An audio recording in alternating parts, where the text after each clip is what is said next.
هلو یو ضروري اعلان واورئ. لویو او وړو یو ضروري اعلان واورئ. موږ په کلي کې ستاسو دپاره د یو فینسي سوټونو مقابله کوو. په دې مقابله کې د کلي هر یو ماشوم حصه اخیستی شي. دا مقابله چې کوم ماشوم وګټي هغه ته په انعام کې 10 بوجې غنم او 2 بوجې دال ملاویږي.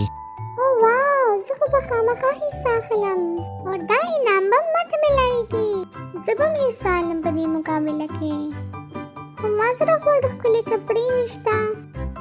دا کیسې د آمنه په باره کې ده. هغه یو ډېره ښکلې او ښه ماشومه وه. د دې آمنه تعلق د یو غریبي کورنۍ نه و. د دې پلار نو هغه وفات شوی او د دې مور به د دې هر یو ضرورت پوره کولو. د آمنه مور به د خلکو کپړې ګنډلې او د کور ګزاره به چلوله. آمنه چې کله د مقابلې دا اعلان واورین هغه ډېره زیاته خوشحاله شي. مورې زه به دې مقابله کې ضرور حصه اخلم.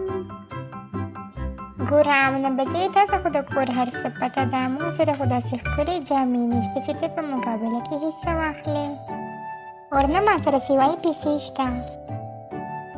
بس مورې ما ته نشته پته، زه به حصه اخلم. ګوره امي که ما دا مقابله وګټله نو زموږ کور ته به ډېر شي اناج راشي او زموږ دواړه به پوره کال ډېر په اسانۍ تېر شي. ګوره آمنه بچې ما سره خو بس 2-3 خپل سپین سوټونه دي، عین علاوه خو ما سره نور څه نشته. مورې ما له بس خپلو جامو نه یو ښکلې غونډکي سوټ تیار کړه، زه به هماغه واچوم. ټیک ده بچې تا نه به زه یو جوړه کړم. د آمنه مور پریشانه شي چې څنګه د مقابلې ورځ نږدې راځي. نو د آمنه ملګري ډېره زیاته خوشحاله وي او وایي چې آمنه خو په دې مقابله کې بالکل حصه نه اخلي. چې څنګه د جشن ورځ شروع شي نو آمنه خپل مور ته وایي مورې ما له زما کپړې راکړه. مور ورله یو ساده غونډه جوړه ورکړي، وایي تا دپاره ما همدغه یو جوړې کړې دي. آمنه مور نه په خوشحالۍ دا جوړه والي او وایي چې آمنه ځان تیار کړي او کور نه مقابلې ځای ته لاړه شي. چې هلته وګوري نو د هغې ملګري ډېرې زیاتې ښکلې ښکاري او ښکلې قیمتي جوړې هم اچولې وي. چا پکې ځان نه ډاکټر جوړ کړي، چا پکې د ځان نه پایلټ.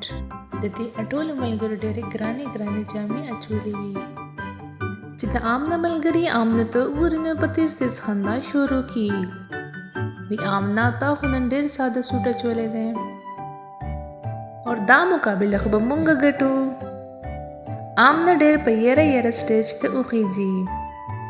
هلته موجود چې کوم ججز وي هغې چې څنګه آمنه ته وګوري نو هغې ټول هغې ته متوجه شي او ټول وایي چې دا خو په سادګۍ کې ډېره ښکلې ښکاري. د سادګۍ د وجې آمنه دا مقابله وګټي. آمنه ته په انعام کې 10 بوجې غنم او 2 بوجې دال ملاو شي اور آمنه ډېره خوشحاله شي اور کور ته لاړه شي. دغه شان آمنه ته پوره کال اناج ملاو شي. نو ښکلي ماشومانو کله هم د چا په غریبۍ باندې خندا مه کوئ.